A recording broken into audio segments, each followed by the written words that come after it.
Magandang hapon mga ka-happy hour. Narito ang mga balita para sa MBC TV Network News Update 5 PM edition.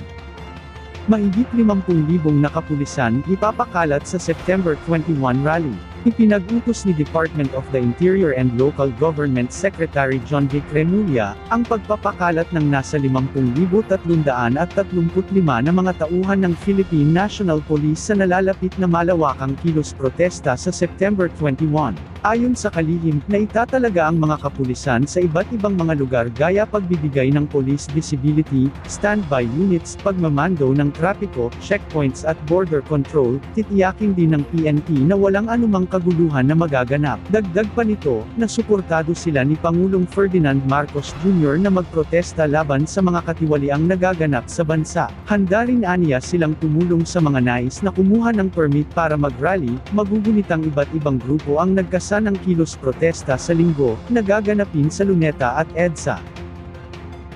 Samantala, sa Metro Manila ngayon, MMDA nakikipag-ugnayan na sa PNP kaugnay ng latag ng seguridad sa malakihang pagtitipon sa September 21. Tiniyak ng Metropolitan Manila Development Authority na magpapakalat sila ng sapat na tauhan para sa pagmamando ng trapiko at paglilinis sa Quirino Grandstand. Ito'y kasunod na rin ng ikinakasang malakihang pagtitipon ng iba't ibang grupo sa naturang lugar sa linggo, September 21.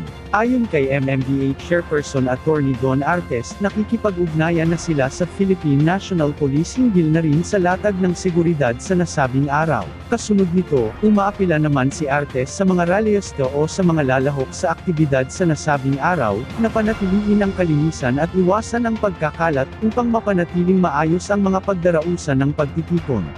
Ako lang po ay nakikiusap sa mga rallyista na kahit na po karapatan natin magpahayag ng ating saloobin, ay sana po tingnan din po natin yung pong kapakanan ng iba at yung karapatan ng iba. At sana po pagkatapos po ng rally ay tumulong sa amin na maglinis po ng mga kalat na maiiwan. Tahan niyo po na magde-deploy kami ng sufficient personnel para po i-manage yung traffic. Ating alamin ang mga latest update mamayang alas 5:30 ng hapon, sa programang Metro Manila Ngayon, Afternoon Edition. Bago tayo magtapos, mula sa bumubuo ng MBC TV Network News Update, bumabati sa inyo ng isang happy birthday ang aming kasamang si Fred Cipres, at siya ay mapapanood ng aming programa tuwing Huwebes at Sabado. At sa ating Christmas countdown, ngayong araw ng Miyerkules. 79 na araw na lang, Pasko na.